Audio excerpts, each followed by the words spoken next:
Mathematics தெரியுமா? 400 ரூபாய்க்கு ஒரு பொருள் வாங்கி 300 ரூபாய்க்கு சேல் பண்ணா எனக்கு எவ்வளவு ப்ராஃபிட்? இந்த क्वेश्चनக்கு நீங்க கரெக்ட்டா ஆன்சர் பண்ணீங்கன்னா உங்களுக்கு வந்து 100 ரூபீஸ் நான் தரேன். லாஸ் தானே? எப்படி? எக்ஸ்ட்ரா மணி வெச்சு இல்ல 400 ரூபாய்க்கு ஒரு பொருள் வாங்கி 300 ரூபாய்க்கு சேல் பண்றேன், எனக்கு எவ்வளவு ப்ராஃபிட்? அதுல லாஸ் தான் ஆகும் நினைக்கிறேன். ப்ராஃபிட் கண்டிப்பா இருக்கு. தெரியலையா? உண்மையா தெரியலையா?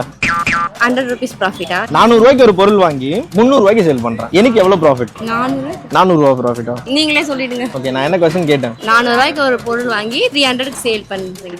எனக்கு 200 ரூபாய் ப்ராஃபிட். எப்படி இப்பவும் புரியல. அது எப்படி தெரியலையே? ஆமாங்க, 400 ரூபாய்க்கு ஒரு பொருள் வாங்கி 300 ரூபாய்க்கு சேல் பண்றேன், எனக்கு 200 ரூபாய் ப்ராஃபிட். இதுல என்ன இருக்கு? இல்ல புரியல. எப்படி 400 400 இல்ல, நான் 100 ரூபாய்க்கு ஒரு பொருள் வாங்கி 300 ரூபாய்க்கு விற்கிறேன்.